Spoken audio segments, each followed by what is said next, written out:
လာရောက်ဖျားပမာဤသူဤပါစီနှလုံးစိတ်ဝမ်း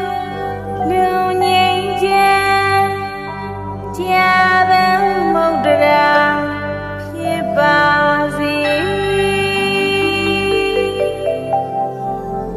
တတဝါများစွာပြီးရန်ကွာချမ်းသာကြပါစေမြတ်တာရေးချမ်းသူငါဖြန်းငြိမ်းချမ်းကြပါစေတရှိချမ်းမာစိတ်ချမ်းသာလူရဆန္ဒဖြစ်ပါစေ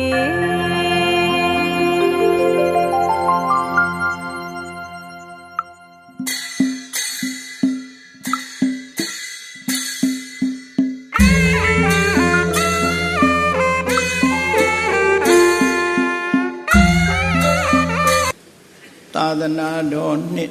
2560ပြည့်နှစ်ဩဇာတက္ကရာ1388ခုနှစ်တော်သရင်လပြည့်နှစ်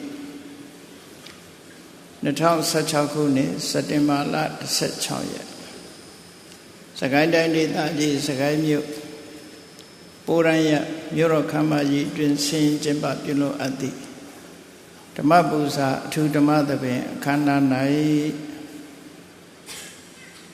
စကိုင်းမြို့ပိုးရန်ရနှစ်ဖက်မိဘများမှုထား၍ဥတန်ထေစုဒေါက်တာဣစန္ဒာအောင်သမီးမအိမ်ကျဲစင်သအင်တာနက်ဆက်ပစ္စည်းရောင်းဝယ်ရေးမိသားစုတို့၏အမတဒါနဓမ္မဒါနဖြစ်ဖြင့်ဟောကြားအပ်သောဘဝခရီးအတွက်ကြိုတင်ပြင်ဆင်ခြင်းအကြောင်းတရားဒေသနာတော်ဒီနေ့ညဓမ္မသဘင်ခန္ဓာကိုရှင်ဘုန်းတော်သခင်ရှင်တော်မြတ်ဖရာ၏မဟာကရုဏာကုံကိုအာယုံပြုကာတိကျုဖွဲ့ဆွန်အပ်သောဝန္ဒနာပနာမအာတိတဂါထာကိုရွတ်ဆိုပူဇော်ခြင်းဖြင့်စတင်ကြရအောင်ယောကပ္ပကောတိဟိပိအပမိယံကာလံကရွန်တော်တိဒုက္ခရာနိခေရံကတောလောကဟိတယာနာထောနမောမာကာရုဏိကတတတ္တာယောနာထောဝိနိယမြာစွာတတ္တဝါဤချမ်းသာစိပွားလိုလားတောင်းတဂုံပေါင်းခါသဖြင့်နာထမြညာခြင်းရှင်တော်မြတ်ဖရာသည်ကပ္ပကောတိဟိပိဂရေကဘာအရေးအတွက်သင်္ချာတို့ဖြင့်တော်လဲအပေမယံရေတွေ့တိုင်းတာဖော်ပြခြင်းငါမစွမ်းနိုင်ပါသောကာလံလေးအသင်ချေသိမ့်နေကဘာရှိကြသောကာလပတ်လုံးလောကဟိတယတတလောကဤအကျိုးစီးပွားအလုံးငါအတိဒုက္ခရာနိဥ္စာအသက်ချေလဲအင်္ဂါမေတ္တာကြီးမှသမိတာနှင့်တထာဇနီဆွန်ခြင်းကြီးဟုကျက်တိထဝေငါးသွဲအစုအလုံးခဲရင်တော်မူတော်ကိုကရွန်တော်ဘုရားဖြစ်ရန်ဤတန်ကျုံကုတ်အာထုတော်မူရသည်ဖြစ်ဖြစ်ခေရန်လက်ချေမျက်လုံးအသက်ဆုံးရဲ့နှလုံးစိတ်ဝံကိုရောဤပင်မခြင်းတို့ကတောဘဝတဏ္ဍချိန်ဖမြစွာရောက်တော်မူခဲ့ရရှာလိမည်မဟာကရုဏီကတတတဝါများရင်ဝေသားကဲ့သို့တနာချစ်ခင်မဟာကရုဏာရှင်ဖြစ်တော်မူသောတတနာထသဝိနည်းများစွာတတ္တဝါဤချမ်းသာစီးပွားလိုလားတောင်းတဂုံပေါင်းခါသဖြင့်နာထပညာထိုးရှင်တော်မြတ်ဖရာအားနမောယုတိပြောင်းပြောင်းမှန်ကိုလျော်၍ကရောယုကျိုးရှိခိုးခြင်းသည် အထုဘဝတု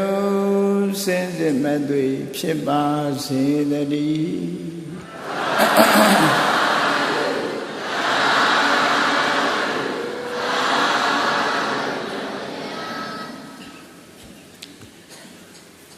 ဘဝခရီးအတွက်ကြိုတင်ပြင်ဆင်ခြင်းလူတိုင်းကိုယ့်ဘဝကိုအလေးနဲ့စဉ်းစားကြည့်လိုက်မယ်ဆိုရင်ဘဝခရီးကိုသွားနေကြတာဖြစ်တယ်တို့ဟာတန်တရားမှာဘဝခရီးသွားနေကြတယ်ဆိုတာတတိထားကြဖို့လိုအပ်တယ်ဘဝခရီးသွားတယ်ဆိုတဲ့ပုဂ္ဂိုလ်တွေခရီးလမ်းပန်းအတွက်ဘာတွေကြိုတင်ပြင်ဆင်တဲ့တယ်လဲလက်ရှိဘဝတွေမှာဘာတွေလုပ်တဲ့တယ်လဲဆိုတာ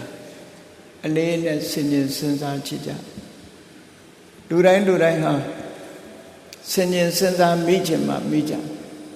ကိုယ်ဘဝတစ်ခုရလာလို့ရှိရင်ရရှိထားတဲ့ဘဝမှာအစဉ်ပြေမှုအတွက်ဝမ်းဝါအောင်စားဖို့ခါလာအောင်ဝတ်ဖို့ဒီရမက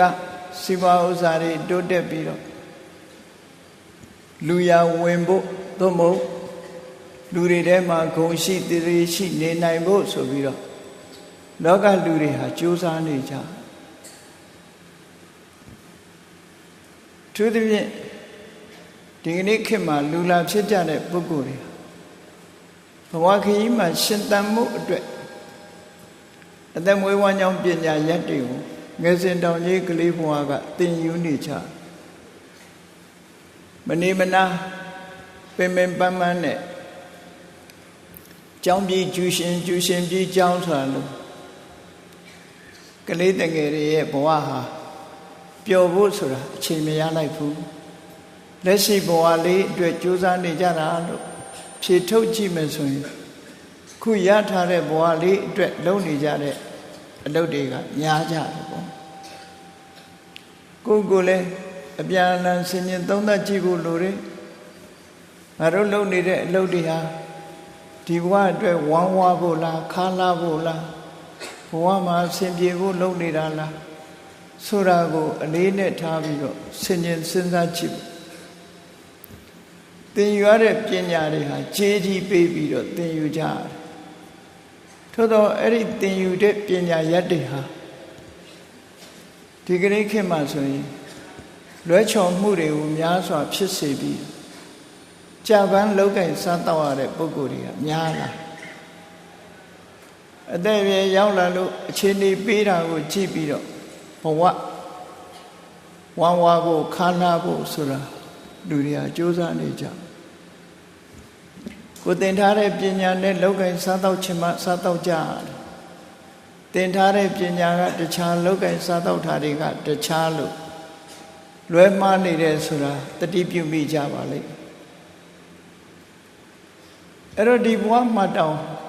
အခုလိုလွဲချော်မှုတွေအန်ချော်မှုတွေရှိနေတယ်ဆိုရင်နောက်ဘဝအရေးကိုမစဉ်းစားပဲနေမယ်ဆိုရင်ဘလောက်အန်ချော်နေမလဲဆိုတာစဉ်းစားကြည့်ဖို့လိုတယ်ပေါ့နော်ဒီဘဝမှာအဝင်ခွင်ကြဖြစ်တဲ့ပုဂ္ဂိုလ်တွေရှိတယ်လို့လွဲချော်နေတဲ့ပုဂ္ဂိုလ်တွေလည်းများစွာရှိငွေကြေးတနာအကုန်ကြခံပြီးတော့ကိုသင်ထားတဲ့ပညာရကကိုယ့်ကိုထောက်ကူမပြုသို့မဟုတ်ထမင်းမကျွေးပဲနဲ့တခြားပညာရကကိုယ့်ကိုထမင်းကျွေးနေတာမျိုးလည်းရှိတယ်ဆိုတာအလုံးလက်ခံထားကြတဲ့အချက်အေးတန်တရားဘဝနောက်ဘဝကိုမျှော်ကြည့်လိုက်မယ်ဆိုလို့ရှိရင်နောက်ဘဝအတွက်ရောတို့ကြိုတင်ပြီးတော့ပြင်ဆင်ထားတာတွေဟာအခုလို့မဖြစ်လာပဲနဲ့အန်ချောနေမယ်ဆိုလို့ရှိရင်ပြင်ဆင်ဖို့ရာတွေဟာနောက်ကျသွားလိမ့်မယ်အခုဘဝမှာတော့ပညာသင်တဲ့အချိန်လေးမှာသင်ညပြီးလူလားမြောက်လို့လောကင်စားတော့ပြီးဆိုတဲ့အခါမှာအခြေအနေပေးတဲ့အလုပ်ကလေးကိုလုပ်ပြီးတော့တဝမ်းတစ်ခါဝါဖို့လှဖို့ဘဝမှာလူရဝင်ဖို့မပင်မပန်းစင်တဲ့နေရာချင်းမှာလွတ်ကင်းဖို့ဆိုတာကြိုးစားအထောက်ကြအဲ့တော့ဒီဘဝနဲ့ပြီးသလားလို့ဆိုမပြီးဘူး နောက်ဘဝဆိုတာရှိအောင်မှတေချာလာတဲ့အခါကျတော့ဒီဘဝအရေးတင်စဉ်းစားမလားနောက်ဘဝအရေးရောမစဉ်းစားစင်ဘူးလားဆိုကိုယ့်ကိုမေးခွန်းထုတ်တချို့ပုဂ္ဂိုလ်တွေကတော့ဒီဘဝမှာဆင်ပြေနေပြီဆိုလိုတာသာဝနေဖူဖူလုံလုံနဲ့နေနိုင်ထိုင်နိုင်နဲ့အဆင့်ရောက်ပြီဆိုရင်ဒီဘဝအတွက်အဆင်ပြေနေတယ်ကိုယ့်ဘဝလမ်းကြောင်းကိုရွေးချယ်ပြီးတော့လျှောက်လို့အဆင်ပြေနေအဲ့တော့နောက်ဘဝဆိုတာတော့ကိုမမြင်နိုင်တဲ့ခရီးဖြစ်တယ်အဲ့ဒီမမြင်နိုင်တဲ့နောက်ဘဝခရီးကိုကြွတင်ပြီးတော့ဘာတွေလုပ်ရမလဲဆိုတာကြတော့ဘာသာတရားတွေကတုံသင်ဆုံးမပေးတာရှိတယ်အဲ့ဒီထဲမှာဘာသာတရားဆိုတဲ့ထဲမှာအာမခံချက်မရှိတဲ့ဘာသာတရားတွေရှိတယ်လို့ပဲတကယ်ကိုမှန်ကန်တိကျတဲ့အာမခံချက်ရှိတဲ့ဘာသာတရားလည်းရှိတယ်အာမခံချက်မရှိတဲ့ဘာသာတရားဟာဝေကုံจิตကြခံပြီးတော့သင်ထားတဲ့ပညာဟာဘဝရဲ့အသက်မွေးဝမ်းကြောင်းမှုကိုလုပ်လို့မရတဲ့အနေအထားမျိုးဖြစ်တာကြုံရတယ်လို့ပဲဘဝအာမခံချက်မရှိတဲ့ဘာသာတရားကိုလိုက်စားမိပြီဆိုရင်တော့အဲ့ဒီတည်းပို့ပြီးတော့အခြေအနေဆိုးဖို့ရှိတယ်ပေါ့အခုဘဝမှာသာဝနေပညာရေးဆိုတာတွေသင်ကြားထားလို့လွဲချော်မှုကတိမှတ်ပေးလို့ရသေးတယ်ပေါ့ကိုရတဲ့ပွဲလေးဘေးချိတ်ပြီးတခြားနည်းနဲ့အသက်မွေးကြလို့အဆင်ပြေသေးတယ်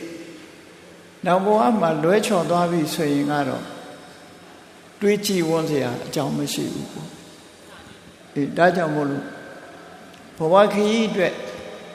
ဘာတွေကြိုတင်ပြင်ဆင်သင့်တယ်ဆိုတာမြတ်ဗုဒ္ဓရဲ့အဆုံးအမကိုတော့မှတ်သားထားသင့်တယ်မြတ်စွာဘုရားကဘာသာတရားတစ်ခုထီထောင်တာမဟုတ်ဘူး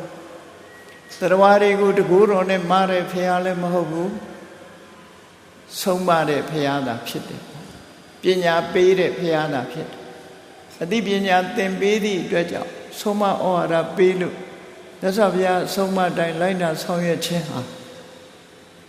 ကောင်းကျိုးချမ်းသာတွေကိုရရှိနိုင်တယ်ကဘာမှာလိုက်ပြီးတော့ချိမယ်ဆိုရင်မြတ်ဗုဒ္ဓရဲ့အဆုံးအမကိုရရှိသူနဲ့မရရှိသူမရရှိတဲ့ပုဂ္ဂိုလ်တွေကများတယ်ရရှိတဲ့ပုဂ္ဂိုလ်ကအလွန်နည်းအဲ့ဒီရရှိထားတဲ့ပုဂ္ဂိုလ်တွေအဆုံးအမလိုက်နာမှုပြုတဲ့ပုဂ္ဂိုလ်ရှိတယ်လို့လိုက်နာမှုမပြုတဲ့ပုဂ္ဂိုလ်တွေကများအဆုံးအမလည်းရထားတာဖြစ်ရမယ်မိမိကိုယ်တိုင်ကလည်းယုံကြည်ကြည်နဲ့လိုက်နာပြီးတော့ပြုလုပ်နေတာလည်းဖြစ်ရအဲ့ဒါလို့ဆိုလို့ရှိရင်တော့မြတ်စွာဘုရားကိုယ်တိုင်ကသူဟောပြောတဲ့ဆုံးမစကားတွေနဲ့ပတ်သက်လာလို့ရှိရင်အာမခံချက်ပေးထားတာရှိတယ်သွားခါတော်ဘဂဝတာဓမ္မောသွားခါတော်ဆိုတာသူ့အခါတော်အမှန်တိုင်းဟောတာဖြစ်တယ်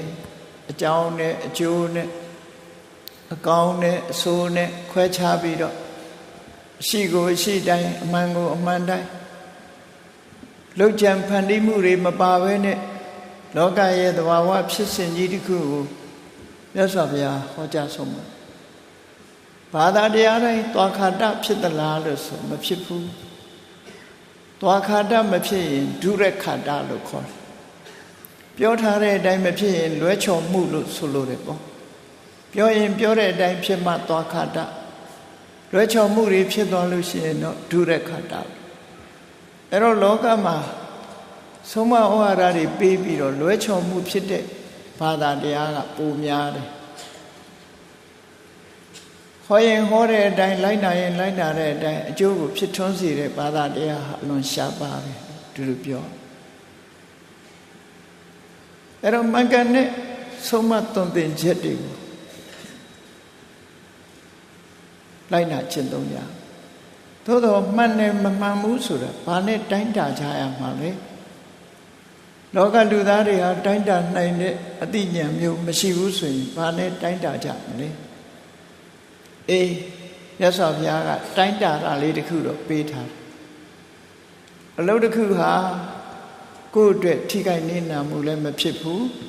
သူတစ်ပါးအတွက်ထိခိုက်နေနာမှုလည်းမဖြစ်ဘူးဘသူအတွက်မှထိခိုက်နေနာမှုမရှိဘူးဆိုတဲ့အလုပ်မျိုးကိုကောင်းတဲ့အလုပ်လို့ဒီလိုသတ်မှတ်တယ်ဒါက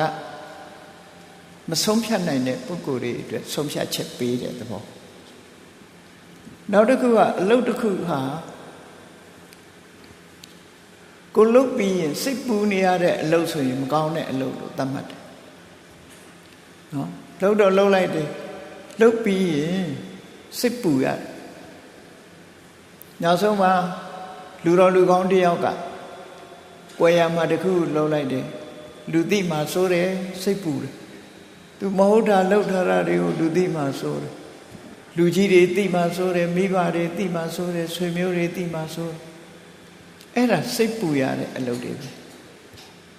အဲ့တော့စိတ်ပူရတဲ့အလုပ်တွေရှိတယ်လို့စိတ်မပူရတဲ့အလုပ်တွေလည်းရှိကောင်းတဲ့အလုပ်ကိုလုပ်တယ်ဆိုတာစိတ်ပူစရာဘာတစ်ခုမှမရှိဘူးလောကမှာကောင်းတဲ့အလုပ်မကောင်းတဲ့အလုပ်ဆိုတာဟာလူအတိုင်းဝိုင်းထဲမှာလူတော်လူကောင်းတွေလုပ်တဲ့အလုပ်တွေဟာစိတ်ပူစရာမရှိတဲ့အလုပ်တွေလူကြားထဲမှာဒီအလုပ်ဟာပုံရှိုးကွယ်ရှိုးလုပ်ရတဲ့အလုပ်မဟုတ်ဘဲနဲ့လူဘဝမှာဂုဏ်ရှိတည်ရှိဘယ်သူမှလည်းထိခိုက်မှုမရှိကိုယ်လည်းထိခိုက်မှုမရှိသူတော်ဘာကိုလည်းထိခိုက်မှုမရှိဘယ်သူကမှထိခိုက်မှုမရှိတဲ့အလုပ်မျိုးလုပ်ခြင်းအဖြစ်ကိုယ်ကိုပြစ်တင်မဲ့ပုဂ္ဂိုလ်လည်းမရှိဘူးဆွဆွဲမဲ့ပုဂ္ဂိုလ်လည်းမရှိဘူးပြစ်ထန်ချမဲ့ပုဂ္ဂိုလ်လည်းမရှိဘူးလို့ဆိုတဲ့အလုပ်မျိုးဟာဒါမြတ်စွာဘုရားကောင်းတဲ့အလုပ်လို့ဒီလိုသတ်မှတ်တယ်ဒါကအကျဉ်းမြင့်သတ်မှတ်ချက်ပေါ့နော်အေးမကောင်းတဲ့အလုပ်ဟာလုပ်ပြီးရင်စိတ်ပူရစိတ်ပူယုံနေမကဘူးသူ့ရဲ့အကျိုးဆက်ပေါ်လာပြီဆိုလို့ရှိရင်အဲ့ဒီလူဟာ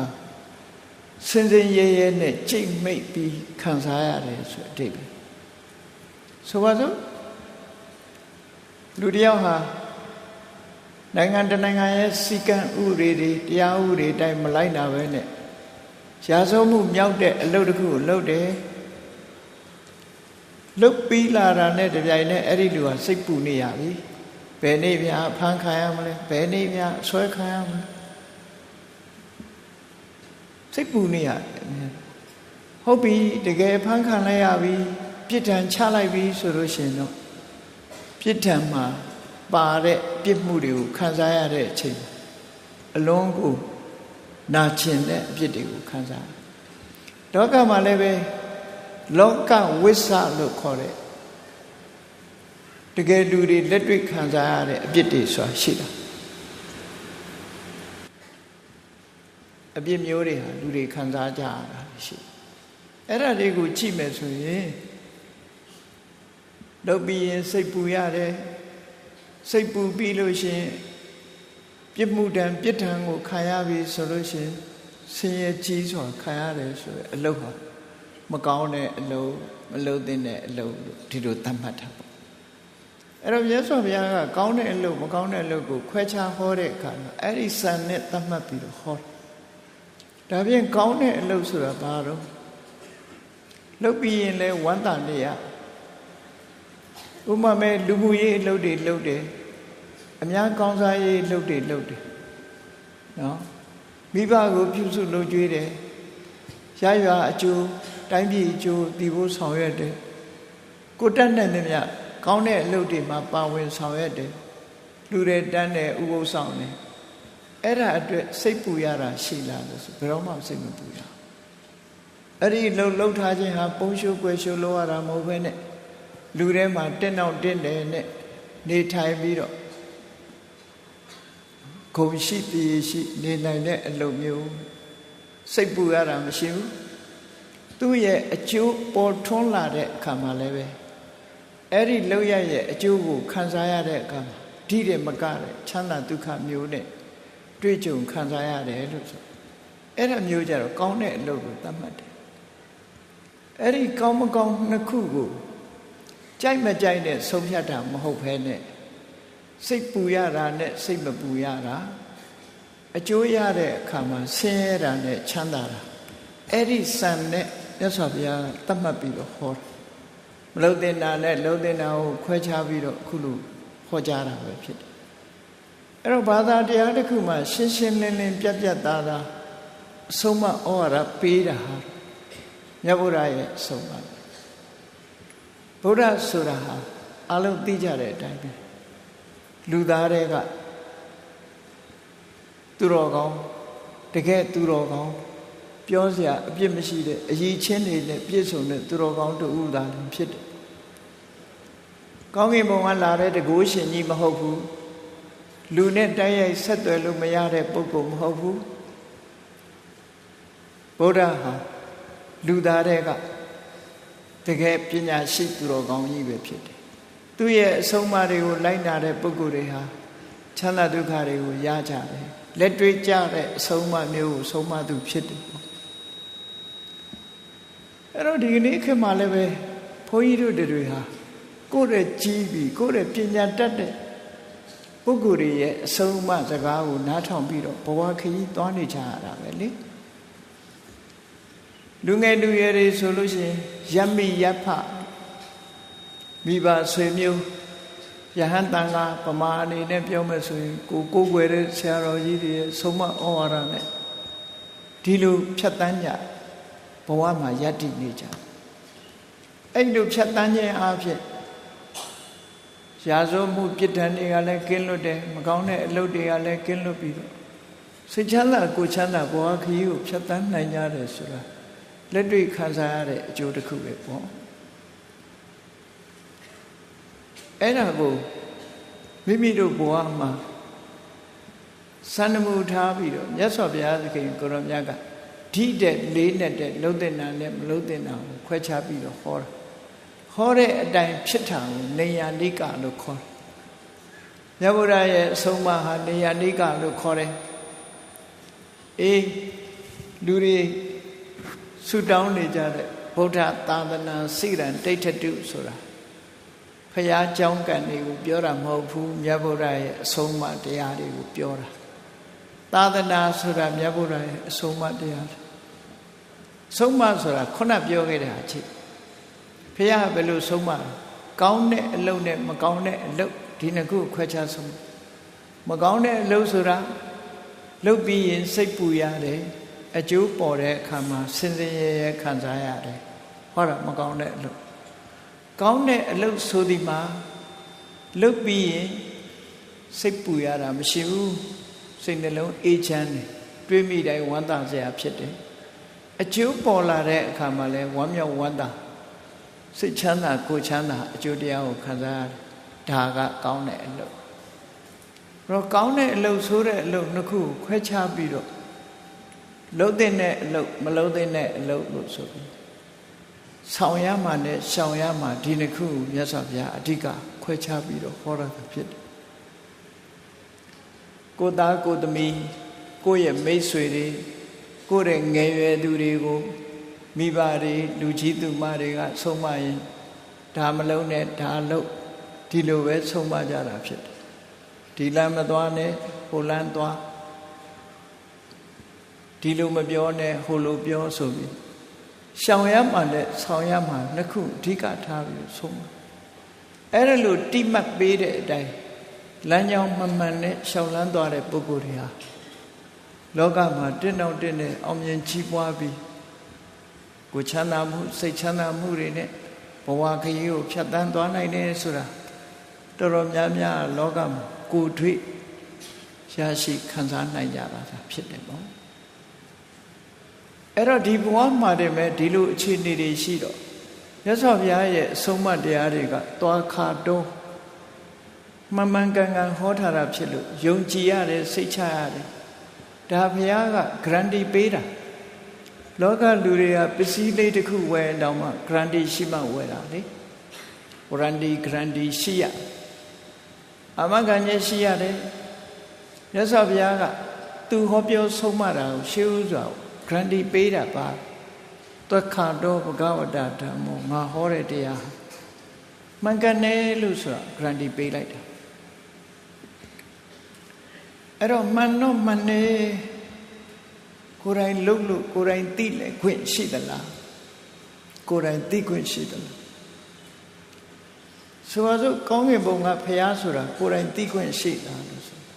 တမန်တော်ပြောသမျှပဲနားထောင်မြန်မာနိုင်ငံမှာနတ်ကိုးကွယ်တဲ့လူတွေရှိတယ်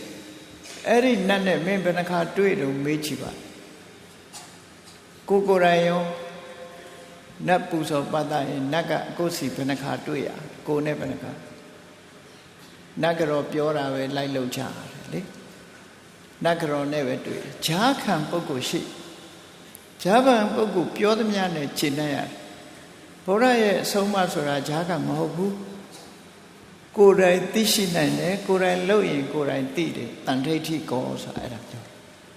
တန်ဋိဋ္ဌိကောတမ္မံပတ္တိတံကိုယ်တိုင်မြင်နိုင်တယ်ကိုယ်တိုင်သိနိုင်တယ်ကိုယ်တိုင်ခံစားကြည့်လို့ရတယ်ဆိုတဲ့အဲ့တော့ guarantee ပေးထားရုံမြမက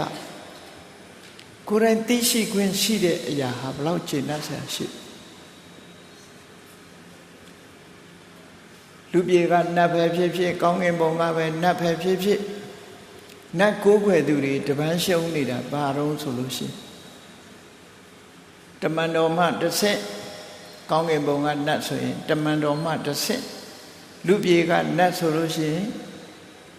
နတ်ကတော်မှတစ်ဆက်သိခွင့်ရဟုတ်မဟုတ်တဲ့သူကပြောလို့မရနော်သူပြောတဲ့အတိုင်းပဲလက်ခံအေးခမည်းနဲ့မဆက်သွယ်ခြင်းမူကျုပ်ဖရာသခင်ကိုရောနဲ့တိုက်ရိုက်ဆက်သွယ်တယ်အဲသူကိုးကွယ်တဲ့နတ်နဲ့တိုက်ရိုက်စကားပြောခြင်းနဲ့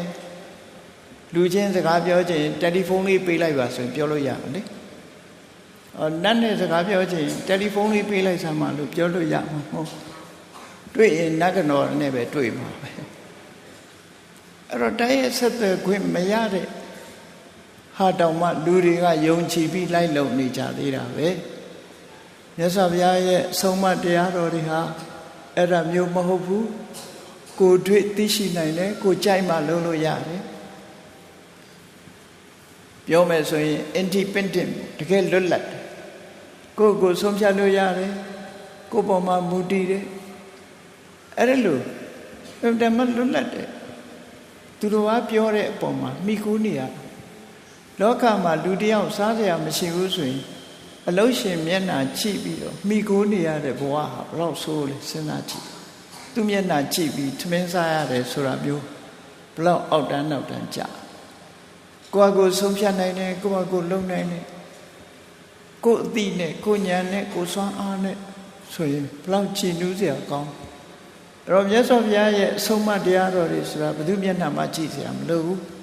ကိုဆုံးဖြတ်လို့ရတယ်နေရာမျိုးတွေဖြစ်တယ်ကိုလောက်ရမှာပါတော့ဆိုလေ့လာသိရှိရမြတ်စွာဘုရားဆုံးမတွေများများသိအောင်ကြိုးစားအဲ့ဒါကိုလုပ်တဲ့အလုပ်လုပ်ပြီးရင်လိုက်နာကျင့်သုံးမယ်ကိုတွေ့ရွေးချယ်ပြီးတော့လိုက်နာကျင့်သုံးကိုသွားခြင်းနဲ့လမ်းကြောင်းကိုရွေးလို့ရဘာနဲ့ဥပမာတူတော့ဆိုပညာတတ်ထားတဲ့လူတယောက်ဟာအလုပ်တွေဆင့်ခေါ်နေတဲ့အလုပ်တွေကြော်ညာနေတဲ့အလုပ်တွေနော်သတင်းစာတွေကကြော်ညာတာတို့တယ်လီဗီရှင်းတွေကကြော်ညာတာတို့ပညာတတ်ထားတဲ့လူတယောက်ဟာကြီးလိုက်ပြီးတော့ကိုလှုပ်ချင်တဲ့အလုပ်ကိုရှောက်ပြီးတော့လုပ်တယ်လို့ကိုကြိုက်တာကိုရွေးပြီးတော့လုပ်ခွင့်ရှိလို့ဆို independent သူများကိုမိခိုးနေရတာမဟုတ်ဘူးအဲ့ဒါကိုပြောတာတန်ဒိဋ္ဌိကောဆိုတာကိုယ်တိုင်လုပ်လို့ရတယ်အကာလိကောဆိုတာနောက်ဘဝမှာခံစားရမှာမဟုတ်ဘူးအခုလို့အခုကြိုးရှိတယ်အကာလိကောအေဟိပတိကောကိုယ်တိုင်လက်တွေ့ခံစားရသည့်အတွက်ကြောင့်တစ်ဖက်သားတွေကိုလည်းကိုယ့်ရဲ့မိတ်ဆွေသင်္ကားတွေကိုလည်းလာပါလှုပ်ချစမ်းပါလို့ပြောလို့ရတဲ့အနေအထားမျိုးရှိတယ်ဩပနေကောကိုယ်စိတ်ထဲမရောက်အောင်ဆောင်သွင်းထားခြင်းအပြင်စိတ်နှလုံးအေးချမ်းမှုကိုချက်ချင်းခံစားရတယ်ဆိုတဲ့အကျိုးတရားတွေကိုအေးအစစ်မြင့်တဲ့နိဗ္ဗာန်တို့မတရားတို့ဖို့တရားတို့ဆိုတာကြတော့ပစ္စတံဝေရိတဘောဝိညုဟိ သောတာပန်ဘဝတို့တဂရဂံဘဝတို့အနာဂံဘဝယဟန္တာဘဝဆိုတာဘယ်လိုဟာတုံးဆိုလို့ရှိရင်တော့သောတာပန်ဖြစ်လောက်တဲ့အသိဉာဏ်ရှိဖို့လိုတယ်တဂရဂံဖြစ်နိုင်တဲ့အသိဉာဏ်ရှိဖို့လိုတယ်အနာဂံဖြစ်လောက်တဲ့အသိဉာဏ်ရှိဖို့လိုယဟန္တာဖြစ်လောက်တဲ့အသိဉာဏ်ရှိဝိညာဉ်ဆိုတဲ့ဉာဏ်ရှိတဲ့ပုဂ္ဂိုလ်ဖြစ်မှကိုယ်ကိုယ်တိုင်ခံစားနားလည်နိုင်မှာဖြစ်တယ်ပေါ့အစင်မြင့်တဲ့တရားတွေကြအဲ့ဒါအခြေခံဆုံးမသွန်သင်ချက်တွေကတော့လူတိုင်းဟာလက်လန်းမိတယ်ဘဝမှာလက်လန်းမိတယ်လို့ဆိုတာအဲ့ဒါမှထင်ရှားအဲ့တော့မြတ်စွာဘုရားဟောတဲ့အဆုံးအမတရားတော်တွေကိုအချင်းချင်းပြောမယ်ဆိုလို့ရှိရင်ရှောင်ရံနဲ့ဆောင်ရံဒီနှစ်ခုကိုဟောတယ်ဘာတွေကိုရှောင်ခိုင်းလဲဆိုရင်တပ္ပပပတ္တအကရဏံမကောင်းမှုမှန်သမျှကိုမလုံးနဲ့ပါပနံအကရဏံဒုက္ခမဟုတ်တာတွေမလုပ်ခြင်းဟာချမ်းသာတယ်ကုသလတုပတ္တမရာကုသိုလ်ကောင်းမှုတွေကိုယ်တဏ္ဍာမှာပြည့်စုံအောင်လုပ်ကုသိုလ်ဆိုတာကောင်းကျိုးချမ်းသာပေးနိုင်တဲ့သဘာဝတရားတွေကိုဆိုလို့ဒါမို့အင်္ဂလိပ်လိုပြန်တော့ wholesome state လို့ပြန် wholesome ဆိုတာကောင်းကျိုးဖြစ်ထွန်းစေအကုသိုလ်ကြတော့ unwholesome state ဆိုးကျိုးကိုဖြစ်စေလောကမှာသဘာဝကအဆိုးကိုဖြစ်စေတာရဲ့အကောင်းကိုဖြစ်စေတာရဲ့နှစ်ခုရှိတယ်နေ့စဉ်ကိုစားနေတဲ့အစာပဲကြည့်ပါအောင်လူတွေနေ့စဉ်စားနေတဲ့အစာပဲကြည့်အောင်တချို့အစားအစာကဆိုးကျိုးကိုဖြစ်စေတချို့အစားအစာကကောင်းကျိုးကိုဖြစ်စေကြိုက်လို့စားရတာဖြစ်မယ်ဆိုးကျိုးကတော့လုံးမှာပဲဆိုပါစို့လူတယောက်ဟာကြောက်ကယောဂါရှိတယ်ဒိဉ္ဉ်သီးစားမယ်အဲ့ဒီဒိဉ္ဉ်သီးကြီးကြောက်ကတ်ကိုပျက်စီးစေတတ်လောက်အောင်ဆိုးကျိုးပေးတယ်ဆိုဟောလူတွေရဲ့တဏ္ဍာမှာဘဝကိုဖျက်ဆီးနိုင်တဲ့အစာအာဟာရတွေလည်းရှိအစိတ်ဟာလူအသက်ကိုသေစေနိုင်တယ်ကက်မီကယ်တွေစားပြီးတော့လူဟာနောက်ဆုံးမှာယောဂရစေနိုင်တယ်အစာအစာတောင်မှပဲကိုယ့်အတွက်ဆိုးကျိုးဖြစ်တဲ့အစာအစာမျိုးတွေရှိတယ်ကြိုက်လို့သာစားမယ်လူတယောက်အတွက်ကျန်းမာရေးကိုထိခိုက်မဲ့အစားအစာတွေအများကြီးရှိတယ်။တဖြည်းဖြည်းတော့လူတွေသိလာကြဖြော်ရည်တောက်တယ်ဗမာပြည်ကသွားတဲ့ဆရာတော်တစ်ပါးထိုင်ဝမ်မှာသွားနေတယ်ရေမတောက်ဘူးဘာတွေတောက်လဲဆိုလစ်ပိုတို့ဖြော်ရည်တွေကြီးပဲတောက်တယ်ဗမာပြည်မှာခေါ်ကြတဲ့ရှက်တို့ပြီးတော့ကြွယ်ရိုင်းတို့ဆိုတာတွေပေါ့နော်ရေမတောက်ဘူးဒါတွေကြီးပဲတောက်ဘာဖြစ်တယ်စီးကြွယောဂဖြစ်သွား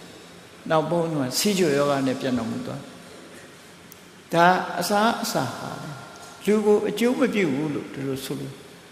ကျမကြီးလိုက်စားတဲ့ပုဂ္ဂိုလ်တွေကဒီလိုပြုပြင်ထားတဲ့အစာအာဟာရတွေကိုရှောင်ကြမစားကြဘူးလစ်ပိုတို့ကြွယ်ရိုင်းတို့ဆိုတာလူငယ်လူရွယ်တွေတောက်ပြီးချွေးတန်ထွက်သွားရင်တော့သိပ်ပြီးတော့ရုပ်တရက်မထိခိုက်ဘူးသက်ကြီးတဲ့လူတွေတို့သွားတောက်လို့ရှိရင်ထိခိုက်မှုကပို့ပြီးတော့လှည့်မြန်တယ်ပေါ့မတောက်တဲ့ဟာတွေပဲပေါ့ဟင်းညုံမုံတို့စားကြအဖြစ်တဖြည်းဖြည်းကိုယ်တဏ္ဍာမှာနော်ထိခိုက်နေတာမှုတွေရှိလာပြီနောက်ပိုင်းမှာဟင်းညွန့်မုံရဲ့ effect chemical တွေကခန္ဓာကိုယ်ထဲရောက်သွားပြီဆိုရင် chemical ဆိုတာမထွက်တော့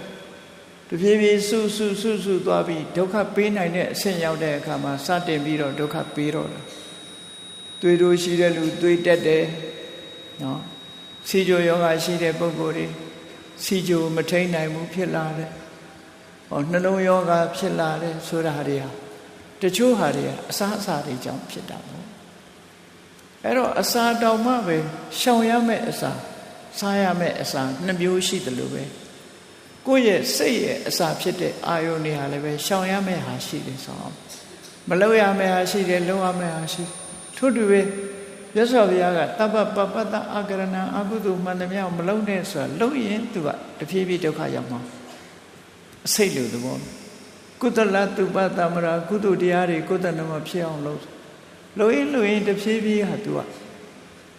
အကျိုးတရားတွေဖြစ်ပွားလာ အဲ့တော့စိတ်ထဲမှာဖြစ်တဲ့အရာတစ်ခုဟာအစားအစာနဲ့အလားတန်တူတယ်ပေါ့စားလိုက်လို့ဗိုက်ထဲရောက်သွားတဲ့အစားအစာသည်ကောင်းကျိုးကိုဖြစ်စေမဲ့ရာဆိုရင်ကောင်းကျိုးပေးတယ်ဆိုးကျိုးကိုဖြစ်စေမဲ့ရာဆိုရင်ဆိုးကျိုးပေးတယ်ထို့တူပဲကိုယ်စိတ်ထဲမှာလောဘဖြစ်လိုက်မယ်ဒေါသဖြစ်လိုက်မယ်မောဟဖြစ်လိုက်မယ်အဲ့လောဘဒေါသမောဟရဲ့ပြစ်ဒဏ်ကိုစိတ်ထဲမှာတဖြည်းဖြည်းခံရတာဘယ်သူတုံးဆိုကိုခံလဲရတယ်ဒီဘဝအဲ့ဒီမဲ့လောဘရဲ့ဆန့်ကျင်မဲ့အလောဘဒေါသရဲ့ဆန့်ကျင်မဲ့အဒေါသမေတ္တာမောဟရဲ့ဆန့်ကျင်မဲ့အမောဟပညာဆိုတာဒီကိုယ်တဏ္ဍာနဲ့ဖြစ်လာလို့ရှိရင်စိတ်အစဉ်ကိုကြည်လင်အေးမြသွားစေကောင်းကျိုးကိုလည်းဖြစ်စေတယ်ဆိုးကျိုးကိုလည်းဖြစ်စေလောကမှာစိတ်ပူလောင်မှုကိုဖြစ်စေတတ်တဲ့အရာတွေရှိတယ်လို့စိတ်အေးချမ်းမှုကိုဖြစ်စေတတ်တဲ့အရာတွေလည်းရှိအဲ့ဒီနှစ်ခုကိုမြတ်စွာဘုရားခွဲခြားဟောပြီးတော့ဘုရားရဲ့အဆုံးအမတရားတော်တွေမှာအကျဉ်းချုပ်လိုက်လို့ရှိရင်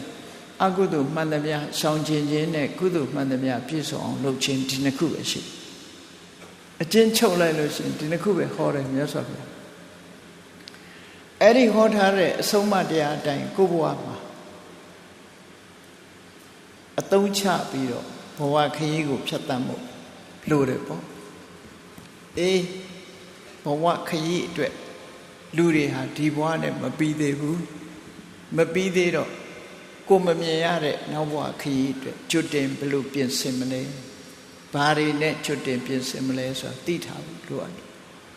အဲ့တော့မြတ်စွာဘုရားဟောထားတဲ့ဒေသနာတော်တွေကိုကြည့်လိုက်မြတ်စွာဘုရားကဟောတော့ဆိုပฏิကိစ္ဆေဝတံကယေရာယံစင်ညာဟိတမတ္တနောကိုယ့်အတွက်အကျိုးဖြစ်တွန်းမယ်ဆိုတဲ့အလုပ်ကိုကြိုတင်ပြီးသိအောင်လုပ်တယ်ဒါအဆုံးအမတရားတစ်ခုပဲเนาะတမလွန်ဘဝရောက်ရင်ငါအတွက်ဘာတွေအကျိုးဖြစ်ထွန်းနိုင်သလဲဥပမာပဲကလေးတွေဆိုမိဘတွေကပညာမရှိသူကြီးဝန်ထမ်းဆိုငါကလေးပညာမတတ်လို့မဖြစ်ဘူးဆိုပြီးတော့ကလေးအတွက်နောင်ရေးကိုကြည့်ပြီးအခုလက်ရှိကလေးငယ်သေးတဲ့အချိန်မှာကိုကြွေးထားနိုင်တော့လည်းပဲနောင်ရေးကိုကြည့်ပြီးတော့ကျောင်းပို့တယ်ကျူရှင်ပို့တယ်ငွေကြေးကုန်ချစွာလုပ်ပြီးတော့တချို့မိဘတွေဟာခွဲပြီးတော့နိုင်ငံသားတွေထီအောင်ပို့ဘာတော့ဆိုရင်သူတို့တတ်တဲ့ပညာဟာသူ့အတွက်အကျိုးဖြစ်ထွန်းလိမ့်မယ်ဆိုမျှော်လင့်ချက်နဲ့ပို့လာလေကိုကလေးရလာတဲ့အခါမှာလဲကိုကလေးကိုအဲ့ဒီရွယ်ချက်နဲ့ပဲမိဘတွေကချောင်းထားပေးတယ်ပညာသင်ပေးတယ်အဲ့ဒါကိုပြောတာပဲမြတ်စွာဘုရားလေနော်ပฏิကိစ္ဆေဝတံကယေရာယံစင်ညာဟိတမတ္တနောယံချင်းလှုပ်တဲ့လှုပ်ထိုက်တဲ့နော်ကိုယ့်ပေါ်မှာကောင်းကျိုးပြုမဲ့ဟိတလို့ဆိုတဲ့အခြေအနေကောင်းတစ်ခုအတ္တနောမိမိရဲ့ယံဟိတံအကျိုးစီးပွားဖြစ်မယ်ဆိုတဲ့အရာတစ်ခုစင်ညာသိမယ်ဆိုလို့ရှိရင်ပฏิကိစ္ဆေဝကြိုတင်ပြီးတော့သာလေတန်ထိုကိုယ့်အတွက်အကျိုးဖြစ်ထွန်းမဲ့အရာကိုကြည်တာပြုလုပ်ထားရမယ်လို့သူဆိုကြိုတင်ပြင်ဆင်တာလေမိဘတွေကကလေးတွေကြောင်းထားတယ်ဆိုတော့ကြိုတင်ပြင်ဆင်တာပဲလေသူ့ဘဝခရီးအတွက်အစဉ်ပြေအောင်ကြိုတင်ပြင်ဆင်ပေးတယ်အဲ့တော့ပညာမတတ်လို့မဖြစ်ဘူးငါသားငါသမီးပညာတတ်မှဖြစ်မယ်ဆိုကြိုတင်ပြင်ဆင်လိုက်တာအဲ့ဒါလိုပဲဘဝခရီးမှာလည်းပဲဘာအရေးကြီးတယ်လဲမြတ်စွာဘုရားကဟောထားတယ်အကုသလတာဝိသဒုက္ခဝိပါကလက္ခဏာမကောင်းတဲ့အလုပ်တွေကိုလုပ်လို့ရှိရင်ပြစ်ရှိပြီးတော့ဒုက္ခအကျိုးကိုပေးတယ်ဆိုတာကိုလေကြာဘူးနာဝနဲ့မှတ်သားထားတယ်ကုသလဒုက္ခအနဝိသဒုက္ခဝိပါကလက္ခဏာကုသိုလ်ဆိုတာအပြစ်ကင်းပြီးကောင်းကျိုးချမ်းသာကိုပေးတယ်ဆိုတာကိုလည်းပဲမှတ်သားထားတယ်အဲ့တော့ကိုယ့်အတွက်အကျိုးစီးပွားကဘယ်ဟာကဖြစ်စေတာတုံးလို့ဆိုလို့ရှိရင်ကုသိုလ်တရားကကိုယ့်အတွက်အကျိုးစီးပွားဖြစ်စေမှာဖြစ်တယ်လောကလူသားတွေကဆင်းရဲကိုလိုချင်တာလားဒုက္ခကိုလိုချင်တာလားဒုက္ခကိုလိုချင်တာလားဒုက္ခကိုလိုချင်တာလားဆိုဒုက္ခကိုလိုချင်တယ်မြတ်စွာဘုရားဟောတယ်သူခောပုညတဥစ္စေယကုသိုလ်ကောင်းမှုတွေကိုယ်တဏ္ဍမှာစုမိဆောင်းမိလာလို့ရှိရင်ချမ်းသာဒုက္ခရမယ်လို့ခေါ်တယ် ဟောထားသည့်အတွက်ကြောင့်ကိုယ်တဏ္ဍာမှာကျွတ်တင်လှုပ်ထားရမယ့်ဟာတွေကတော့ကိုယ့်ကိုအကျိုးဖြစ်ထွန်းစေမဲ့ကုသိုလ်တရားတွေကိုကျွတ်တင်လှုပ်ရမယ်အဲ့တော့ကုသိုလ်ဆိုဒီမှာများစွာရှိတယ်ပေါ့ဒီများစွာရှိတယ်ဆိုတော့လူရတဏဝဒလည်းကုသိုလ်လုပ်တယ်လို့လူတွေကထင်ကြတယ်မဟုတ်ဘူးမြတ်စွာဘုရားကုသိုလ်နဲ့ပတ်သက်ပြီးတော့အရေးကြီးတဲ့အချက်ကိုပြောထားတာဘာလို့ဆိုကုသိုလ်ဆိုတာဟာတတ္ထာဆိုတာလည်းကုသိုလ်ပဲသီလဆိုတာလည်းကုသိုလ်ပဲတုဒ္ဒဆိုတဲ့အဆုံးအမတရားတွေကိုသင်ယူမှုဟာလည်းကုသိုလ်ပဲစာကားလို့ဆိုတဲ့ကိုယ်အတိုင်းအတာတစ်ခုရ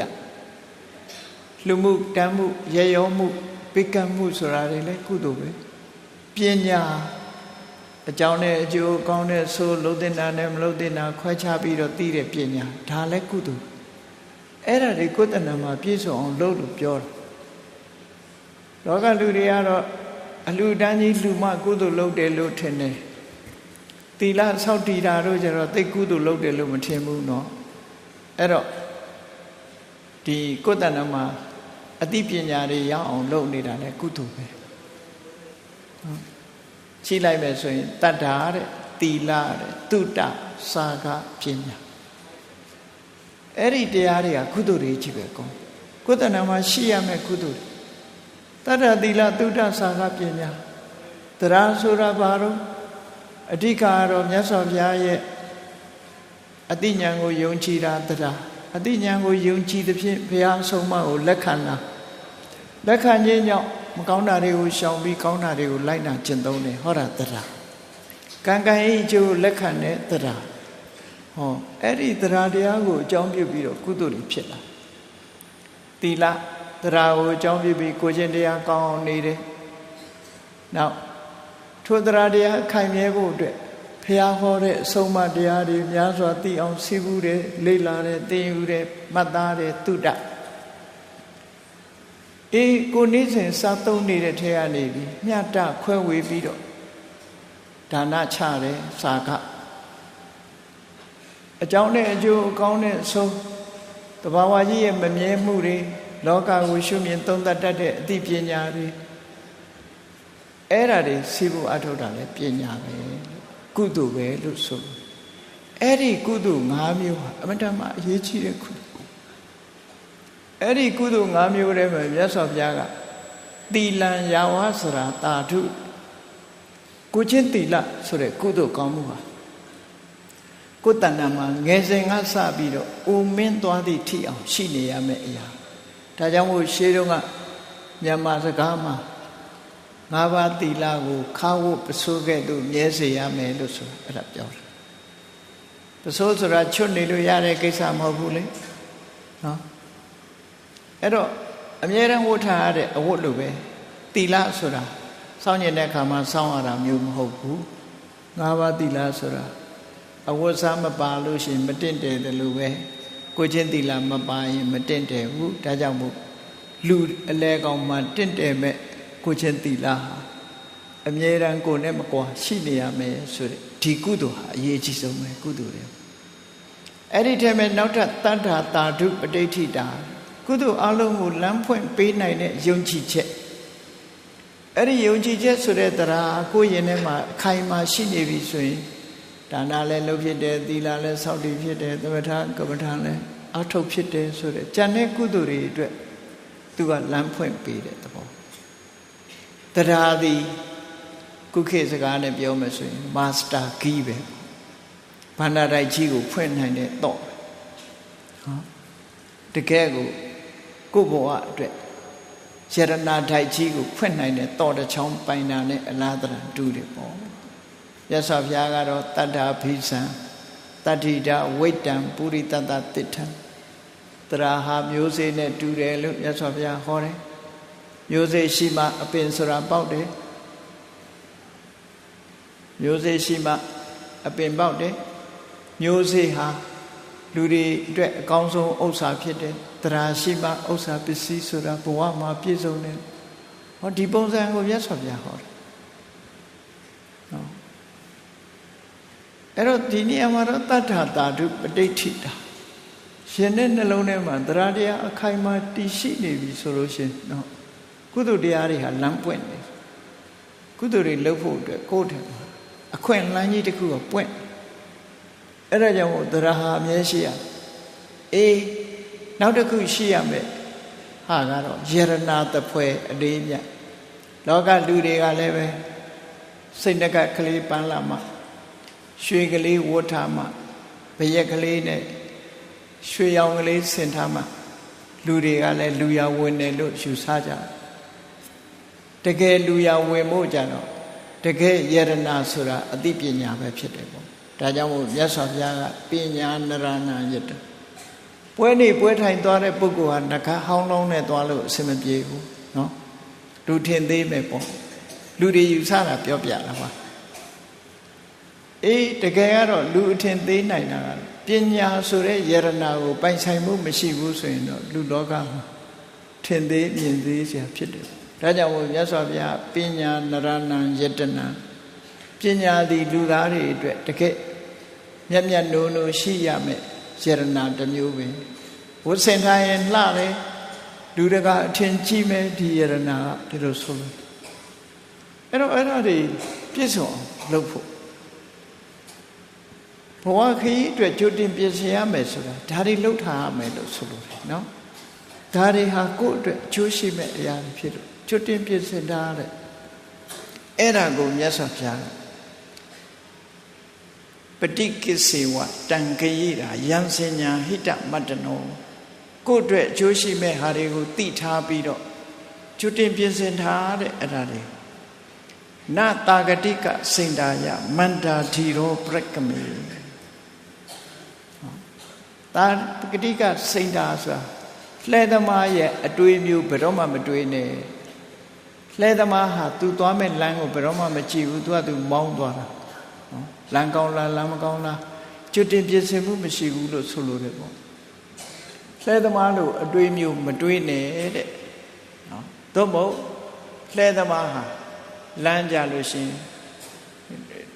လဲဝင်ရိုးကျိုးနေတာတို့ဘာဖြစ်နေတာတို့ဒုက္ခတွေရောက်တာမျိုးတွေကျွတ်တင်ပြင်ဆင်မှုမရှိဘဲနဲ့လှုပ်လို့ရှိရင်လမ်းမှာဒုက္ခရောက်တာများလှဲသမားရဲ့ကြုံတွေ့ရတဲ့ဒုက္ခမျိုးတွေဖြစ်တော့မြတ်စွာဘုရားလှဲသမားကိုဥပမာပေးဟောတာနော်မန္တာဓီရောပရကမေစိတ်ကူးနဲ့မလုံနဲ့တဲ့ဘယ်ကိစ္စပဲဖြစ်လှဲသမားဟာဘာမှမတွေးဘူးမောင်းရရင်မောင်းမယ်ဆိုတဲ့ပုံစံနဲ့သွားတယ်ပညာရှိတဲ့ပုဂ္ဂိုလ်ကတော့ကိုယ့်အကိုဆင်ញင်စဉ်းစားပြီးကြိုတင်ပြင်ဆင်မှုတွေလုပ်ထားကြိုးစားအထောက်ဘဝခရီးကိုနောက်ဘဝခရီးအတွက်ကြိုတင်ပြင်ဆင်မှုတွေလုပ်အောင်အဲ့ဒါကိုဥပမာတစ်ခုရှင်းပြမလို့မြတ်စွာဘုရားယထာတာဂတိကောမတ္ထံတမန်ဟိတဝမဟာပဋ္ဌံဝိတမံမက္ခမာရုံရှာအခိစိန်နောဇာတိလှဲသမားဟာဒီဖြောင်းနေတဲ့လမ်းကောင်းရိုးလမ်းကြီးကမသွားဘဲနဲ့ဖြတ်လန်းဆိုတာရှာပြီးတော့သွားတဲ့လှဲသမားဟာညီညာတဲ့လမ်းကြောင်းကမသွားဘဲနဲ့ဖြတ်လန်းကသွားတယ်လှဲသမားဟာဘာဖြစ်လဲဝင်ရိုးကျိုးပြီးတော့လမ်းမှာတင်ဒုက္ခရောက်တယ်နော်ကိုသွားနေချအများသွားနေတဲ့လမ်းကြောင်းကြီးကမသွားဘဲနဲ့လမ်းဖက်ထွက်ပြီးတော့မကောင်းတဲ့လမ်းကိုရွေးချယ်ပြီးတော့သွားလိုက်တဲ့လှဲသမားသည်လှဲဝင်ရိုးကျိုးပြီးတော့ဒုက္ခရောက်တယ်လို့ပဲတဲ့ဧဝံဓမ္မာအပက္ကမအဓမ္မမနုဝတ္တိယအများသူတော်ကောင်းတွေလျှောက်လန်းတဲ့လမ်းကြောင်းကြီးကနေဖက်ထွက်ပြီးတော့နော်ဘဝစာဝတ်နေရေးကိုအကြောင်းပြုပြီးမကောင်းမှုဒုစရိုက်တွေနဲ့အသက်မွေးတယ်နော်တဘဝပဲခရီးကောင်းစားမှုအတွက်လှုပ်တယ်လောကမှာရာဇဝမှုမကင်းတဲ့အလုပ်တွေနဲ့အသက်မွေးတယ်တရားဥပဒေတွေဖောက်ဖျက်ပြီးတော့ဖြတ်လန်းကစီးပွားရှားတယ်တရားဥပဒေဘောင်တွင်းကနေပြီးတော့စီးပွားမရှားပဲဓမ္မဘောင်တွင်းကနေမသွားပဲနဲ့မဟုတ်တဲ့အလုပ်တွေနဲ့လှုပ်တာဟာဒီလှဲသမားသည်ဖြောင်းတန်းတဲ့လမ်းကိုမရွေးပဲနဲ့ခြိုက်ချင်းခလုတ်ရှိတဲ့လမ်းကြောင်းကနေစွတ်ပြီးမောင်းသလိုပဲ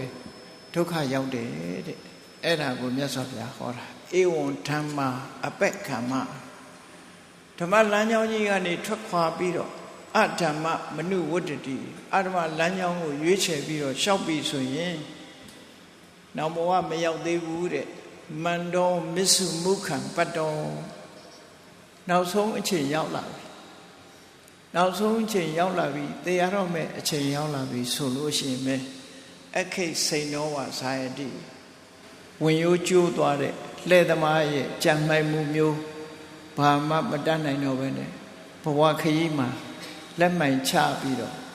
ဆင်းရဲဒုက္ခနဲ့ကြုံတွေ့ရတယ်လို့ဆိုတာမြတ်စွာဘုရားဒီသုတ္တံမှာဒီလိုဟောထားအဲ့တော့ကိုယ်အနေနဲ့ကရွေးချယ်ရမှာကိုယ့်အတွက်အကျိုးစီးပွားဖြစ်မဲ့အရာတွေကိုကြိုတင်စဉ်းစားပြီးတော့ဘဝခရီးအတွက်အဲ့ဒါတွေကြိုတင်ပြင်ရငယ်စဉ်တုန်းမှာပညာရှာသလိုပဲဘဝမှာအသက်မဆုံးခင်ကျမ်းစာတွေကိုရွေးချယ်ဆိုတဲ့အခါစီးပွားဥစ္စာကိုရွေးမှလားယာတုဂုံသိမ့်စီးစိမ်တွေကိုရွေးမှလားဆိုလို့ရှိရင်ဘလောက်ပဲချမ်းသာဘလောက်ပဲယာတုကြီးယာတုဂုံသိမ့်စီးစိမ်ဆိုတာတခဏပဲနော်ရေမျက်နှာပဲခဏတက်တသက်လျာခဏသာတိဆိုမင်းစီးစိမ်တောင်မှပဲရေဘွက်ပမာခဏသာတိတကယ်တခဏလေးလူတွေရဲ့ပိုင်ဆိုင်မှုဆိုတာဘယ်မှအဆုံးသတ်တော့သိဆုံးခြင်းမှအဆုံးသတ်တယ်ဘလောက်ပဲချမ်းသာကြွယ်ဝတဲ့လူတွေပဲဖြစ်ဖြစ်နော်စဉ်းစားကြည့်လိုက်ပဲလွန်ခဲ့တဲ့နှစ်ပေါင်း900ကဒီစကိုင်းမြို့ကြီးကိုတည်သွားတဲ့အသင်္ခရာစောယုံမဲဆိုပါဟောသူတည်သွားပြီသူထူထောင်သွားတဲ့မြို့ခုချိန်မှာသူပိုင်ဆိုင်မှုရှိသေးလားမရှိဘူးပိုင်ဆိုင်တော့အဲ့ဒါလို့ဘဝဆိုတာတခဏလူတိုင်းဟာပိုင်ဆိုင်မှုဆိုတာအတိုင်းအတာကန့်သတ်တစ်ခုရှိတယ်။ယာတုကလည်းအတိုင်းအတာကန့်သတ်ရှိတယ်စီးပွားဥစ္စာတို့ပိုင်ဆိုင်မှုကလည်းအတိုင်းအတာကန့်သတ်တစ်ခုရှိတယ်။အဲ့ဒီအကန့်သတ်တဲ့ဘောင်ကိုကျော်ပြီးတော့သွားနိုင်တယ်လို့မရှိဘူး။မျက်စိနှလုံးမိတ်လိုက်တာနဲ့တပြိုင်နက်ပိုင်ဆိုင်မှုတွေသွားပြီးတခုမှမရတော့ဘူး။ကားပိုင်ရင်လည်းကားပိုင်လို့မရတော့ဘူးအိမ်ပိုင်ရင်လည်းအိမ်ပိုင်လို့မရတော့ဘူးရဲလေစွန်းကျွေးပြီးလို့6ချက်လုံးရင်ဘုန်းကြီးတွေပင်ပြီးတော့ကမောနဲ့တောင်မောင်းထုံနေဦးနော်မပိုင်တော့တာသိချတယ်ဆိုတာပထမထေရှာသူပိုင်တဲ့ပစ္စည်းနေပါစေလို့ဘယ်သူမှမထားဘူးအဲ့တော့ပိုင်ဆိုင်မှုဆိုတာအတိုင်းအတာလေးတစ်ခုရတာဖြစ်တယ်အဲ့တော့စီစဉ်ဥစ္စာယာတုဂုံသိမ့်ဆိုတာတွေကအတိုင်းအတာတစ်ခုရတာထားပြီးထာဝရလို့စိတ်ထဲမှာမမှတ်သားပဲနဲ့တခဏတာအတွက်တို့တွေတခဏကြုံတွေ့တဲ့အချိန်လေးမှသာလင်းအသုံးချရမှာဖြစ်တယ်တို့အတွက်ထာဝရဆိုဒီမှာဓမ္မသာလင်းဖြစ်တယ်ပေါ့ကုသိုလ်ကမ္မပရတရား10ပါးသူသက်တခြင်းမှရှောင်းတယ်သူဥစ္စာခိုးခြင်းမှရှောင်းတယ်သူတော်ဘာသားမယားပြမှားခြင်းမှရှောင်းတယ်ဆိုတဲ့ကာဟတုစရိုက်ကရှောင်းတဲ့ကာဟတုစရိုက်3မျိုးဒိမပြောဘူးမနာဟုသာပြောတယ်ခုံမတိုက်ဘူးလူတွေတင့်တဲ့အောင်သာလုပ်တယ်ဆဲရီတိုင်းထွာဉာဏ်နဲ့စကားကိုမပြောဘူးရှင်ကျေးလိမ္မာစွာပြောတယ်ကောင်းကျိုးချမ်းသာကိုဖျက်ဆီးမဲ့စကားမျိုးကိုမပြောဘူးကောင်းကျိုးချမ်းသာကိုဖြစ်စေတဲ့စကားမျိုးသာပြောမယ်လို့ဆိုတဲ့ဝစီတုစရိုက်သူတော်ဘာသီးစိန်ကိုရလို့မှုဖြင့်မကြံတွေးဘူးဆိုတဲ့အနာဘိစာသူတော်ဘာပြက်လို့ပျက်စီးတွေးတောကြံစီမှုမပြုဘူးဆိုတဲ့အပြပါဒမေတ္တာအာဒေါသ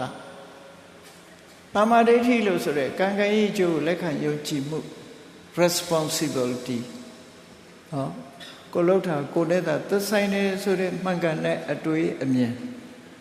အဲ့ဒါတွေဟာဓမ္မလမ်းကြောင်းတွေပဲတဲ့အဲ့ဒီဓမ္မလမ်းကြောင်းကိုဖယ်ခွာပြီးတော့အတ္တမလမ်းကြောင်းကနေပြီးတော့ရှောက်မယ်ဆိုလို့ရှိရင်တော့နောင်ဘဝခရီးဟာကောင်းကျိုးချမ်းသာရမှာမဟုတ်ဘူးတဲ့ဒါကတေချာတဲ့ဆုံးမဩဝါဒပဲဖြစ်တယ်ဒါကြောင့်နောင်ဘဝကောင်းစားရေးအတွက်ဆိုရင်ဓမ္မလမ်းကြောင်းအတိုင်းရှောက်လန်းကြရမှာဖြစ်တယ်သူစရိုက်လမ်းကြောင်းအတိုင်းရှောက်လန်းပြီးတတ္တာသီလသုဒ္ဓစာကပညာဆိုတဲ့ဒီကုသိုလ်5မျိုး မိမိတို့ရင်ထဲနှလုံးထဲမှာအခိုင်အမာထားခြင်းအပြင်လာမယ့်အနာဂတ်ဘဝအတွက်ကြိုတင်ပြင်ဆင်ထားတဲ့အရာဖြစ်သည့်အတွက်ကြောင့်စိတ်အိတ်လက်အေးဘဝခရီးကိုသွားနိုင်ပြီးတွေ့ကြုံခံစားရမယ့်ဘဝဟာကိုယ့်အတွက်ဘာနဲ့ဥပမာတူတော့ဆိုမိတ်ဆွေတွေဆွေမျိုးသားချင်းတွေရဲ့သို့မဟုတ်ကိုပိုင်တဲ့နေရာတစ်ခုကိုခရီးထွက်ရတယ်လို့ပဲဒီတဲ့ကောင်းတဲ့နေရာတစ်ခုမိတ်ဆွေသင်္ကားတွေကကိုယ့်ကိုကြိုးစုံမဲ့နေရာတစ်ခုကိုခရီးထွက်ရတယ်လို့ပဲဘဝခရီးဆိုတာသူ့အတွက်အပန်းမကြီးပဲနဲ့အပျော်ခရီးထွက်ရတဲ့ကတည်းကရှိမှဖြစ်လို့ဘဝခရီးအတွက်ကြိုတင်ခြင်းဆိုတာကိုလူတိုင်းလုပ်ကြရမှာဖြစ်တယ်။ဒါကြောင့်တရားချစ်ခင်သူတော်စင်ပြိဿပေါင်းလို့မြတ်ဗုဒ္ဓရဲ့ဆုံးမဩဝါဒအတိုင်း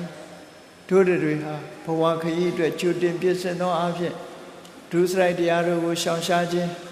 သူစရိုက်လမ်းကြောင်းကရှောင်လန်းခြင်းတတ္တသီလသုဒ္ဓစာကပညာလို့ဆိုတဲ့ကုသိုလ်တရားတွေအခိုင်အမာကိုယ်တဏ္ဍာမှာရှိအောင်ကြိုးစားခြင်းဖြင့်သာလဲဘဝခရီးအတွက်တေချာရေရာမှုကိုရနိုင်တယ်ဆိုတာယုံကြည်လက်ခံပြီးကြိုးစားအားထုတ်နိုင်ကြပါစေကုန်သတည်း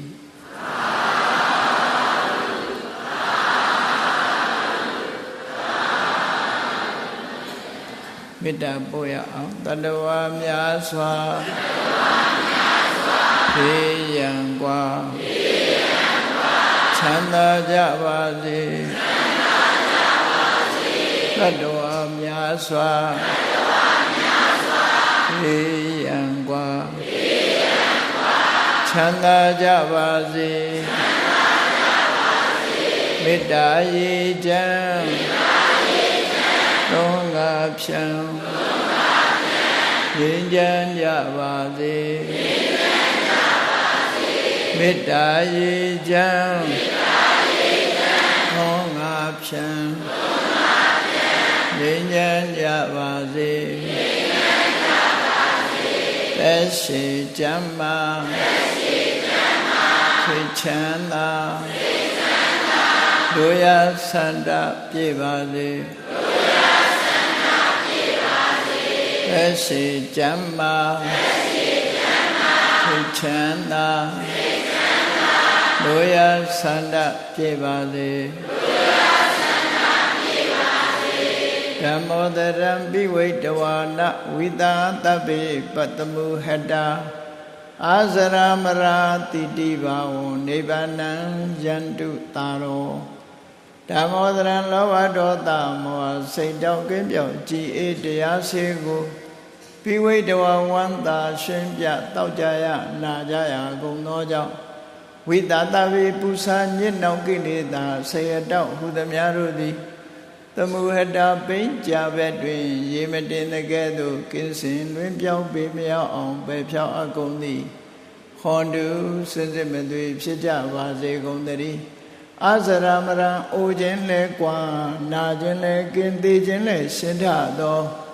တိတိဘောင်ကိလေသာဟုပုခသိင်ကင်းခြင်းရာအစစ်ဖြစ်ပေထသောနိဗ္ဗာန်ဟုခေါ်အေးမြူတော်သို့သာရောတရားချစ်ခင်စိတ်ကောင်းဝိညာသူတော်စင်များတို့သည်ရန်သူပါရမီအဆင့်ဆင့်မြင့်နေမြင့်၍မလင့်ပုံသည်ဆက်ရောက်တော်မူကြပါစေကုန်သတည်း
ဝေမျှလိုကြသည်ဖြစ်ပါ၍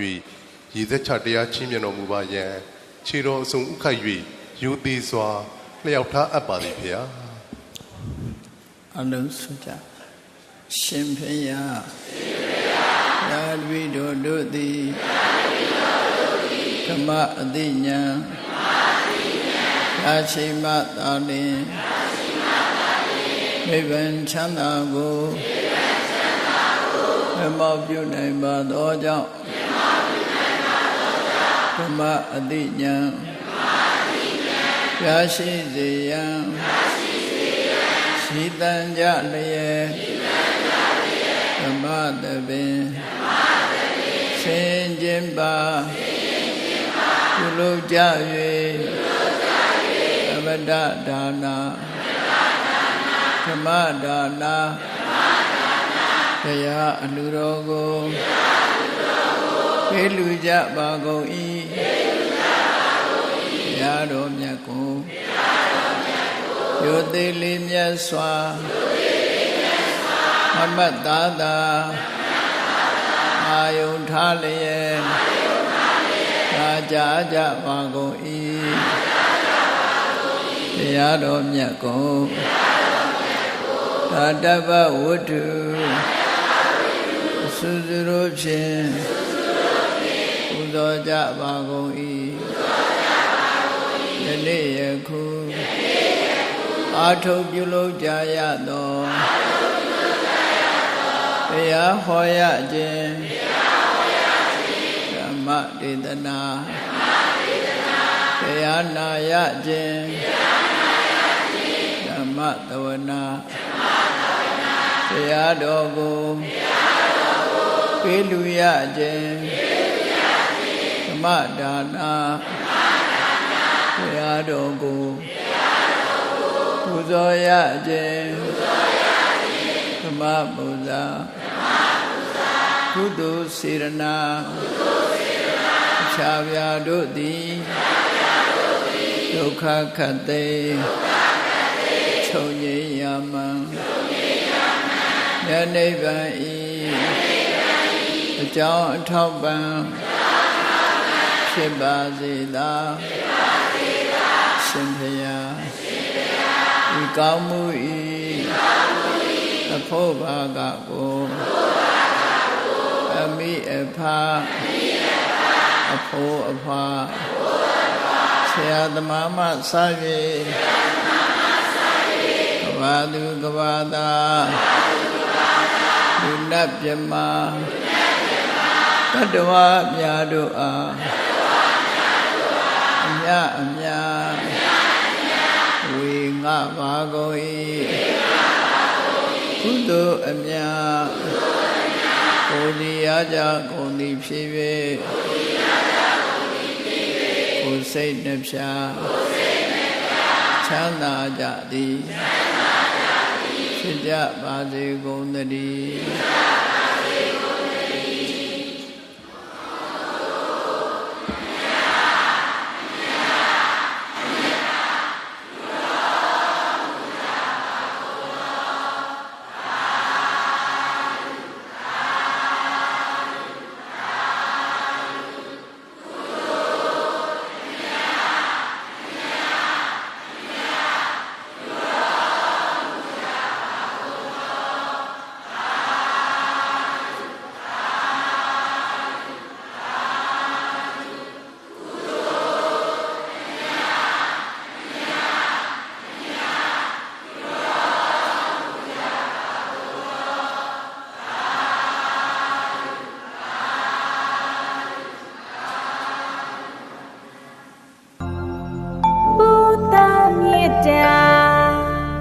လာရောင်ဖျား